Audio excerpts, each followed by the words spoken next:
Hello everyone, welcome back to tell. ఈరోజు Saturday sentences day. Telugu సెంటెన్సెస్ని ఇంగ్లీష్లో పర్ఫెక్ట్గా ఎలా ట్రాన్స్లేట్ చేయాలో నేర్చుకుంటూ ఉంటాం. ఇక్కడ డిస్ప్లే చేస్తున్న ఈ సెంటెన్సెస్సే మనం ఈరోజు ఇంగ్లీష్లో ఒక పర్ఫెక్ట్గా ట్రాన్స్లేట్ చేయడం నేర్చుకోబోతున్నాం. సో మీకు ఇందులో ఏ సెంటెన్స్ బాగా నచ్చిందో, మీరు బాగా కనెక్ట్ అయ్యారో అది కామెంట్స్లో మెన్షన్ చేయండి. అలాగే మీరు వీడియో చూసే ముందే ఈ సెంటెన్సెస్ని మీరు ఓన్గా ఫామ్ చేయడానికి ట్రై చేయండి. అలాగే మీరు ఎన్ని సెంటెన్సెస్ని మీరు ఓన్గా ట్రాన్స్లేట్ చేయగలిగారో కామెంట్స్లో మెన్షన్ చేయండి. నేను హ్యాపీగా ఫీల్ అవుతాను. So without getting any late, let's get in to our today's class.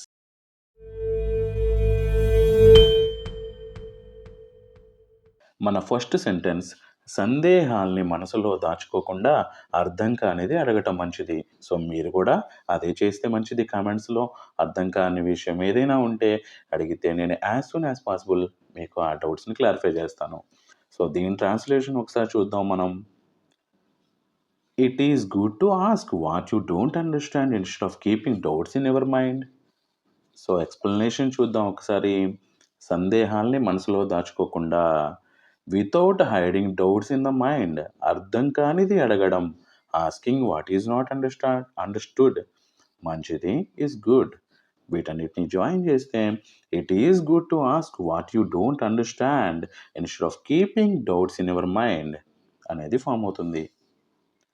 Next sentence, తప్పులు జరిగాక క్షమాపణ చెప్పడం కంటే ముందు జాగ్రత్తగా ఉండటం మంచిది. అంతే కదా. తప్పు జరిగిన తర్వాత సారీ చెప్పినా అది అప్పటికి మర్చిపోయినా ప్రతిసారి అది గుర్తుంటూనే ఉంటుంది అవతల వ్యక్తులకు కానీ మనకు కానీ. సో ముందు జాగ్రత్తగా ఉండడమే అన్ని విధాలుగా మంచిది మనకి. ట్రాన్స్లేషన్ చూద్దాం. It is better to be cautious beforehand than to apologise after making mistakes. Explanation, తప్పులు జరిగాక, ఆఫ్టర్ మిస్టేక్స్ హ్యాపెన్, క్షమాపణ చెప్పడం, అపాలజైజింగ్, ముందు జాగ్రత్తగా ఉండడం, బీయింగ్ కాషియస్ బిఫోర్ హ్యాండ్, మంచిది, ఈజ్ గుడ్. ఇవన్నీ మిక్స్ చేసి ఒక సెంటెన్స్ ఫామ్ చేస్తే it is better to be cautious beforehand than to apologise after making mistakes అనేది ఫామ్ అవుతుంది. నెక్స్ట్ సెంటెన్స్, జీవితం అనేది ఎదురయ్యే ప్రతి సమస్యను అధిగమిస్తూ ముందుకు సాగటం. అంతే కదా. సమస్య నుంచి పారిపోవడం కాదు, దాన్ని దాటుకుంటూ వెళ్ళడం అనేదే మనకి మంచిది. Translation, life is about moving forward while overcoming every problem you face.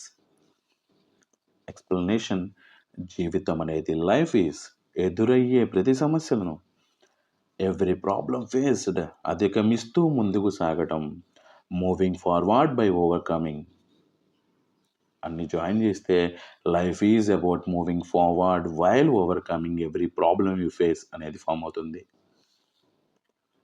Next sentence, ప్రతి ఒక్కరికి ఒక ప్రత్యేకత ఉంటుంది, దాన్ని గుర్తించగలగటం గొప్పతనం. నిజమే. అవతల వాళ్ళలో ఒక ప్రత్యేకతను మనం గుర్తించగలిగితే మనం వాళ్ళకి సపోర్ట్ చేయొచ్చు, లేదా వాళ్ళ దగ్గర ఉన్న టాలెంట్ని మనకు ఉపయోగపడేలాగా మార్చుకోవచ్చు, వాళ్ళకు కూడా ఉపయోగపడేలాగా వాళ్ళకి మనం కన్వే చేయొచ్చు. Translation, everyone has a uniqueness, recognizing it is greatness. Explanation, ప్రతి ఒక్కరికి, టు ఎవ్రీవన్, ఒక ప్రత్యేకత ఉంటుంది, ఏ యునిక్నెస్ ఎగ్జిస్ట్, దాన్ని గుర్తించగలగడం, రికగ్నైజింగ్ దట్, గొప్పతనం, గ్రేట్నెస్. ఒక సెంటెన్స్ చూస్తే everyone has a uniqueness, recognising it is greatness. U అనేది ఓవల్ అయినా కూడా ఏ అనే మనం ఆర్టికల్ని యూజ్ చేయడం జరిగింది. ఎందుకు అలాగా అనేది తెలియాలంటే ఆర్టికల్స్ గ్రామర్లో ఆల్రెడీ కవర్ చేయడం జరిగింది, ఒకసారి చూడండి. ఓవెల్తో యూనిక్ అనేది ఉన్నా కూడా ఎందుకు నేను ఆర్టికల్ ఏ యూజ్ చేయడం జరిగింది అనేది తెలుసుకుంటుంది మీకు ఒకవేళ డౌట్ కనుక మీ మనసులో రైజ్ అయ్యి ఉంటే. నెక్స్ట్ సెంటెన్స్, మనిషి గొప్పతనం గెలుపులో కాదు, ఎదురయ్యే అపజయాలను మోయడంలో ఉంటుంది. Translation, a person's greatness lies not in winning but in enduring the failures faced. Explanation, మనిషి గొప్పతనం, ఏ పర్సన్స్ గ్రేట్నెస్, గెలుపులో కాదు, నాట్ ఇన్ విన్నింగ్, అపజయాల్ని మోయడంలో ఇన్ ఎండ్యూరింగ్ ఫెయిల్యూర్స్ ఉంది లైస్.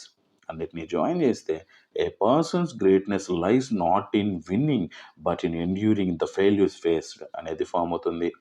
ఈరోజు 5 సెంటెన్సెస్ ఇవి మీకు క్లియర్‌గా ఈ ఎక్స్‌ప్లనేషన్ అర్థమైంది అనుకుంటున్నాను. అండ్ ఎక్స్‌ప్లనేషన్‌లో తెలుగులో కొన్ని మిస్టేక్స్ ఉన్నాయి. Sorry for that. Next time నుంచి అలాంటి మిస్టేక్ లేకుండా నేను చూస్తాను. సో, మీకు అర్థమైందని నేను అనుకుంటున్నాను. మీ డౌట్స్ అండ్ రిక్వైర్మెంట్స్ ఏమైనా ఉంటే కామెంట్స్‌లో అడగండి. యాస్ సూన్ యాస్ పాసిబుల్ వాటికి నేను రిప్లై ఇస్తాను. ఖచ్చితంగా రిప్లై ఇస్తాను. So, that's for today. Signing off.